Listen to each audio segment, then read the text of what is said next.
organizations in Ghana that are not even known in the south. Maybe in Tamale they are known, but they are not known in the south. It is the job of the one who is offering the job. It is their responsibility to inquire more about the job. If they cannot find it online, usually when you go for the interview, if you are shortlisted, they can ask you to tell them briefly about the organization. But it is not your duty to describe or to tell them what the organization is about. Mind you, it is a CV, and then that is what we are trying to prevent. To try to explain so much. You have worked there. This is what I did there. These were the roles assigned. As to whether it is existing or it is just on paper, it is the work of the company go and search whether that all the facts you have kept. And so that is why when you are applying, there is that whether you agree to all the information that you have submitted. Should in case any of it is an error or it is a misrepresentation, you face the repercussions. So they are supposed to go and do their background check to ensure that whatever you have kept there is okay. So it is not necessarily for you to explain to them the company. Once you put the location, as I mentioned earlier, the location is very important. So don't just put Ghana, you can put Tamale, Ghana. So when you are putting the organization, since you can be applying elsewhere out of Ghana, you can always put Tamale, Ghana. Like even UDS, it's not everyone who knows UDS.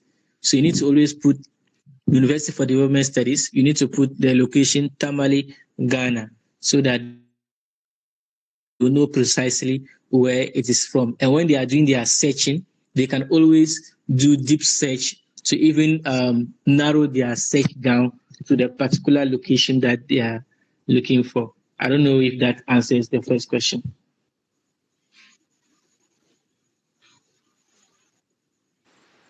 Yes, please. I'm okay. Thank you, sir. Okay. So your second question was about using personal pronouns like I and the rest. Is that it? Yes, please. Yes. So said was that you should try not to be repetitive in the use of personal pronouns such as I and me. So generally, we had things, and then in contemporary world, things have been changing every day. Now the CV templates we've been seeing today, you come and then people will tell you that this is no longer necessary, and this employers no longer need this, and so every day employers are seeing different CVs and resumes, and then people are now saying already the CV is your personal document, and so try to not repeat to yourself I a lot, since they are cliches. And any word that you think, always, obviously, this sentence, this is how they write it. Do away with those kind of expressions, and then the use of repetitions with their pronouns I.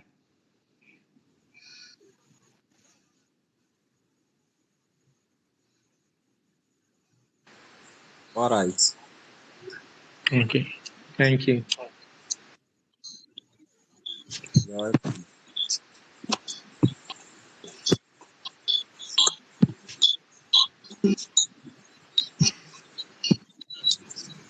Please, is there any other question for our speaker? Please, the last question, the template template specific. CV template specific. Okay, yeah, template, That was the last templates. question. So I think after this session, I will have to share some templates so that for the benefits of the fact that I wasn't screen sharing. So Okay. Generally, CVs, there are meat that is supposed to be there. That is your contact information, the educational background, Okay. the experience and work related, Okay. and then you try to give the referees that we mentioned. Okay. That is just the general structure of a CV, generally and globally. But then when you come to the academia, as I mentioned, like the current pro vice chancellor of UDS, Professor Elliot Haruna. So if you take his CV, you realize that the CV is even like 15 pages or more. I have a friend, Dr. Albert Kobina. He has more than 25-page CV. Wow. And that is because in academia, when you are requested for promotions, um, you need to put every detail. You know, in academia, you are promoted based on the research works that you have done and community development. And Okay. so for academia, it is compulsory to include the research and publications aspects. So the components of publications, you need to underlist every publication you have made into the journal. And even if it is a news, maybe you made a statement that appeared in the national or local news, you can even share the link in the publications to that. If it is the journalism, as I mentioned, I think I attended a workshop, the EU Development Days in London globally, is that with that, as a journalist, you are supposed to have portfolio. So every journalist is supposed to have a portfolio to document their works. So in your CV, you are supposed to add that. They are also in the literary aspect. I think I have more than 5 types of CVs. When I'm applying for something that has to do with literature, maybe I'm writing for a writing residency. Those ones they come specifically in a different format. They will tell you specifically what the CV should contain. You share your works, the publication that you did, the genre that you write, and the rest with that kind of things. So if it is arts, contemporary art, usually fine art, usually when they want CV to, the CV is also quite different from the general standard. But those 5 elements, the contact details, the career objective, and then your work, the education, those ones, the reference, those ones are just it cuts across. But how you put it, sometimes it might change a bit depending on the particular CV that you are writing and for the field that you are writing. Is that understood? Yes, sir. Yeah. If there's anyone also here with a contrary or a better view on that, you can also share for us to all learn. But to my best of knowledge and understanding, that is how it is. So I've actually seen, I don't know if you have also seen the application for promotions in UDS. So when you're applying for promotion in UDS, it's just like your CV, your academic CV. Like sometimes it can be like 60 pages. Wow. Yeah, so there's lots of work that you need to put in there. All the works that you have done, your research works, all the publications, the numerous things you've done, your background, everything, and your academic qualifications. And also, I forgot to mention, sometimes, let's say in academic places, conferences. There are times that you have to put conferences. Maybe the annual interdisciplinary conference that you just host. You've been able to present a paper, and in academia, it is it is something that is uh, a bragging something. You are writing. Have you ever presented your paper in a conference? So you indicate that you have ever presented your work in a conference before. Aside that, grants, because anyone who wants to engage you, they want to know, okay, are you just researching? I mean, are you getting international recognition and that? So maybe you won a grant from the World Health Organization to do an impact study. you want a grant from USAID to do a project work on this, then maybe the United Arab Emirates, whatever, they give you a grant. So there are some CVs where you need to also put the grants you have ever won. Then the awards and recognitions. Awards and recognition. When you are in UDS, you are recognized as the what? The most famous and popular student on campus. You were awarded as the what? The valedictorian of your year, your graduating class, or the faculty. You were the best graduating male student in the faculty. It's an achievement. You can also show that in that. Is very necessary. But it depends on the job you are applying. Some jobs doesn't require you to write more than 3 pages. Some jobs, if you write more than 3 pages, they might not. I've shared CVs to organizations where I have like 5 pages. I have 3 page CV. I have 2 pages. I have 7 page. I have even 1 page resume. And so, as we said, so the India, the China, the Singapore, and there's usually, and then Europe and Africa. You always see in the job posting that send in attach your curriculum vitae, the CV. But in the America, in the North and Southern America, usually they ask for the resume because British and the rest they usually like the long talks, but America usually just want to see a candid experience that you had, and that is all.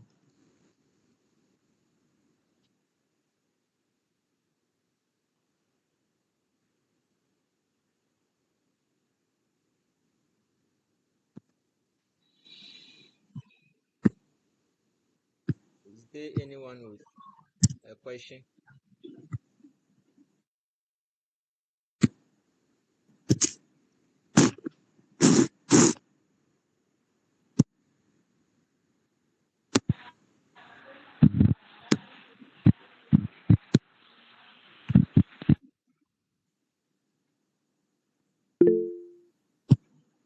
Okay, Al Hassan Isa, please unmute and ask your question. Please, the next question is, please, when we are writing it, are we supposed to add date?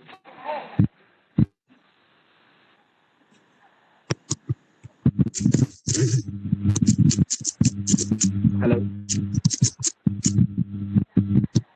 Yes, I can hear you. Please, I'm saying when we are writing, are we supposed to add date? Maybe the No, date. please. Okay. No, please. So the CV usually is an accompanying document. The CV is an accompanying document that follows the cover letter. So when you are writing the cover letter, you indicate below your address, the sender's address, you indicate the date that you are writing the letter, and then summarize why you are looking for a job. Then the CV would rather give them a more insight into who you are. Okay, I also have a question, Mr. Akim. Okay, so My question is it right to add your date of birth? your date of birth. Yes. It is right. It is right. You can add your date of birth to your CV.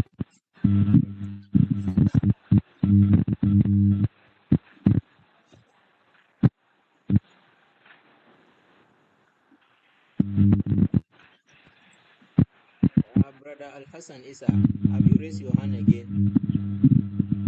No, please, no. Okay, okay.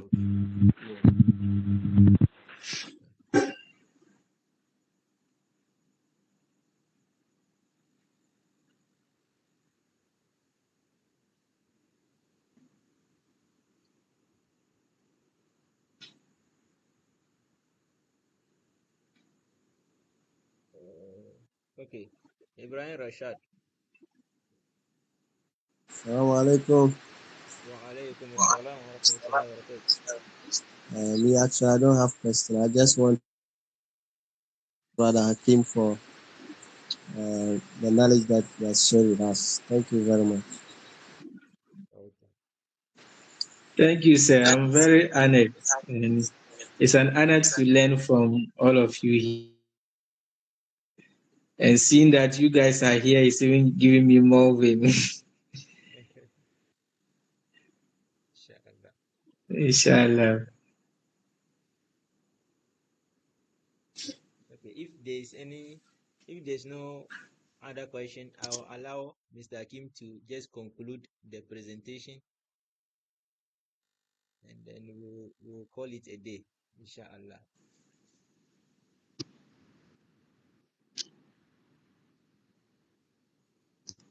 Also, I've shared the link of the WhatsApp page on the comment section. Please kindly join the group so that the materials will be shared there for everybody to have access to. The link is on the comment section.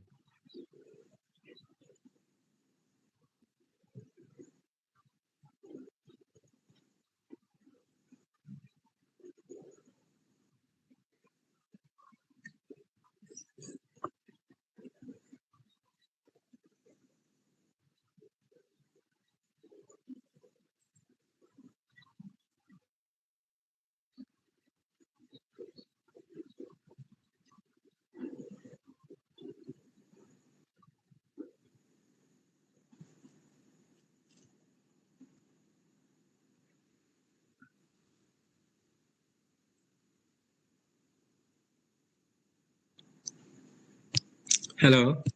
Yeah, Mr. Akim, Okay. I think there's no other question. Okay. Inshallah. That's great. Okay, I think Osman, Yaku, and Alas and Isa have raised their hands. Yeah. Okay.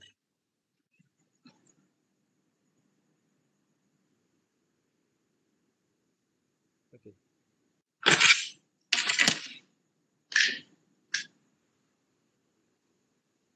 Alasan Isa, Oh, he was the one who asked initially, so he said he didn't raise oh, his hand. okay. So, as we are waiting, we are wrapping up. So, I just want to advise that please let us not be lazy in terms of applications for jobs, fellowships, conferences, workshops, whatever it is. Mind you, don't and don't fear rejection. I think 3 days ago, I just had an email where I was rejected. I applied for some pitching, a storytelling pitching where you submit your story idea for funding to do a movie on that. I actually sent in my application, but my they just sent me some beautiful, nice email. We received so many applications. Your something was built, but we failed to tell that that's it. I mean, every day, like there are days that you get rejection, there are days that you get accepted. If you don't want to be rejected, then you can never be accepted. Please, Okay. I don't know. Many people say there are no jobs. But the question I usually ask people is that for the last month, how many jobs have you applied? Some of us just have in mind that we'll just come out of the university and they will call us and they will give us jobs. That won't happen. Please, you have to take it like you see the scammers. One thing I like about them is their enthusiasm and how optimistic they are with the work they do. The scammers don't sleep. And those who do Forex, they don't sleep. They are always looking at the screens.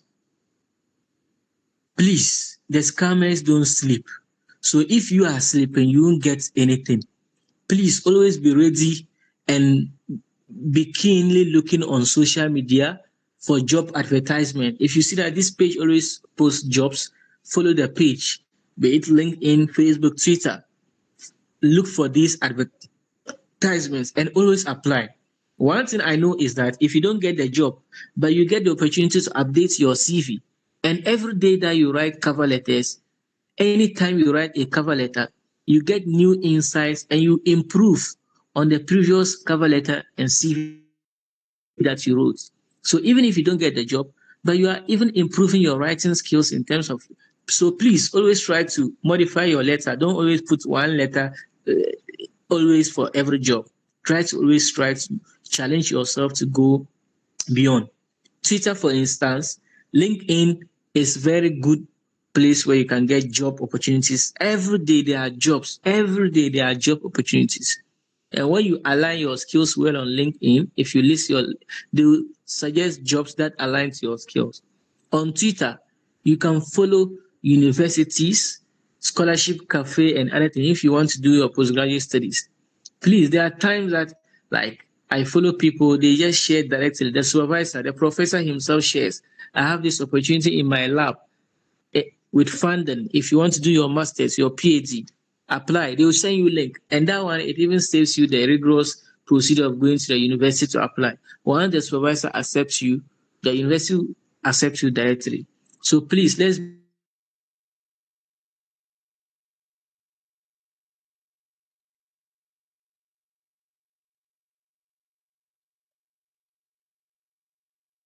a job. But all the time, I'm also so looking for job opportunities. If I see someone that is better than where I am, I won't. I'll apply to that one too. So please, don't be sit in a month. You should be able to apply for at least 4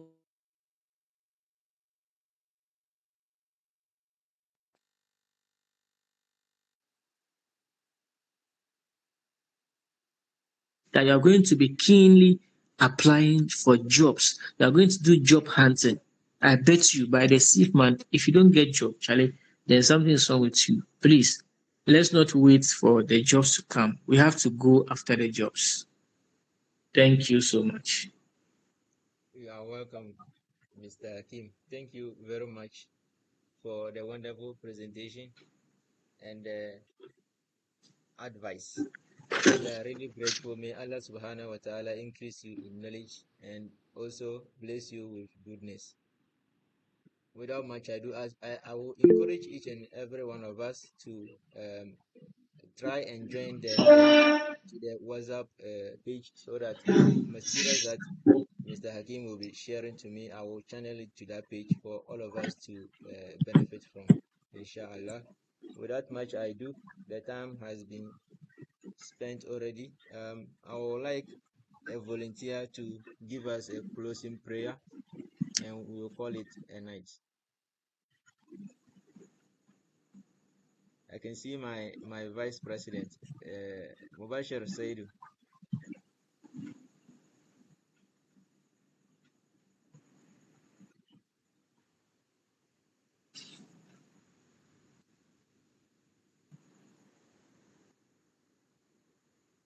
Someone should volunteer and okay. Osman Yakubu, Mr. President, I've seen your hand raised. Yeah, Alhamdulillah. Okay. Sorry for me to jump in. I just have something to share. Okay. So sorry for me to jump in like that. Okay. Um, um, I really appreciated all that our brother has shared with us. We are very appreciating in whatever that he has shared with us. We really like him and we pray that may Allah Ta'ala increase him in ilm. But what I just want to say is that some of us, our minds are wired in such a way that immediately the person is just moving towards his graduation of coming out and become an employee. Some of us, that's how we think. And for me, I don't really buy that, or I don't really encourage others to do it. I'm not here to say that CV is not good. I've learned a lot, and he's seeing. But what I'm also trying to say is that as far as we are students, we shouldn't just have it in our minds that okay, we are just going to be employees Some of us are thinking that as far as you are just a student or you are a student, immediately coming out to be looking for jobs. But I would say that we thinking that way, like I'll add up to say that okay, sometimes we shouldn't just be thinking that if I come out, I'll become what an employee. We should also think of becoming what employers. Like we creating our own businesses and also what Allah has created us in such a way that He has given us things, or He has endowed us with certain things, certain innovative what thinkings and ways, of which we can also use to create our own businesses. So it isn't that I'm saying CV is not what something that is good, but CV is something that is good. But I'm also adding up something because the mindset is everything. Before you can create a generational wealth, you need to put that in your mind. You need to see yourself being in that position before you can achieve that.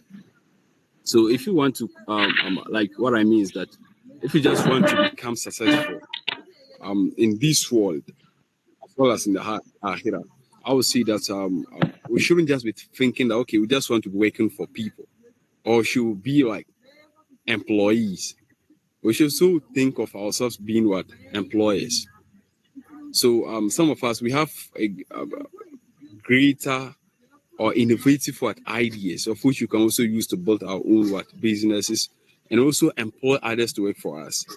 So we shouldn't just be what lie that okay, immediately I graduated, I'll be going in for what for employment or something like that. We should also pray hard so that Allah Ta'ala may make it easy for us.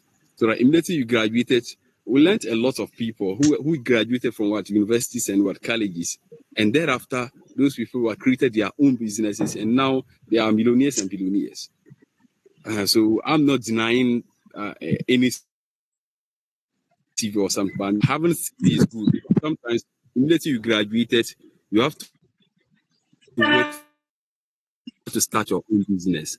So if you are sitting down saying that okay, for me, I don't write CV for job, I think you are doing your own stuff. So I would say that even if you have the opportunity to write a CV and be able to secure that job and also earn some kind of capital, you should also save in such a way that we can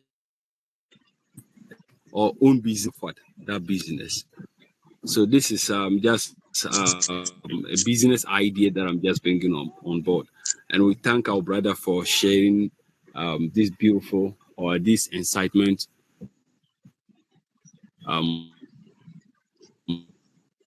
with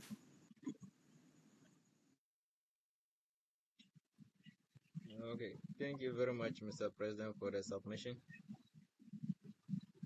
Please, is there any other submission for us? If you have any submission, addition, thank him, and feel free we to. see that may Allah Ta'ala bless him and more Okay, knowledge. So we I have think this is what I just want. okay, Abdullah Rashida Fadila. Abdul Rashid Fadila. Please, your hand is up. Yeah. Okay. Yeah.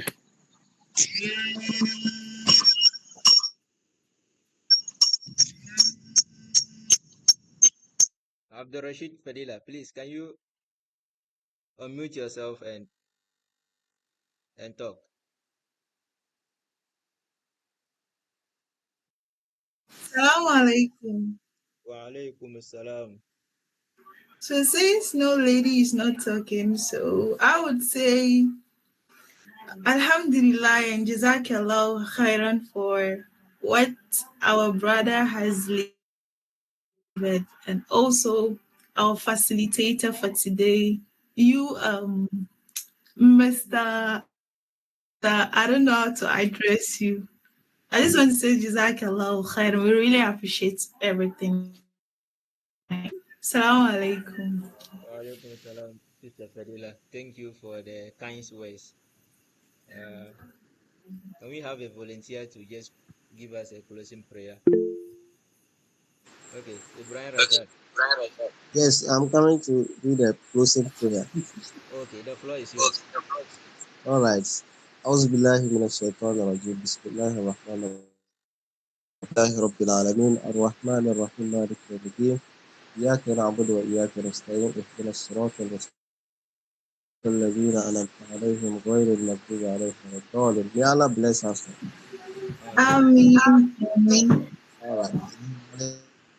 ذلك فضل الله يؤتيه من يشاء والله ذو الفضل العظيم مثل الذين حملوا التوراة ثم لم يحملوها كمثل الحمار يحمل أسفارا بئس مثل القوم الذين كفروا وإن يمسسك الله بضر فلا كاشف له إلا هو وإن يمسسك بخير فهو على كل شيء قدير وهو القاهر فوق عباده وهو الحكيم الخبير قل أي شيء أكبر شهادة قل الله شهيد بيني وبينكم وأوحي إلي هذا القرآن لأنذركم به ومن بلغ أئنكم لتشهدون أن مع الله آلهة أخرى قل لا أشهد قل إنما هو إله واحد وإنني بريء مما تشركون الذين آتيناهم الكتاب يعرفونه كما يعرفون أبناءهم الذين خسروا أنفسهم فهم لا يؤمنون ومن أظلم ممن افترى على الله كذبا أو كذب بآياته إنه لا يفلح الظالمون ويوم نحشرهم جميعا ثم نقول للذين أشركوا أين شركاؤكم الذين كنتم تزعمون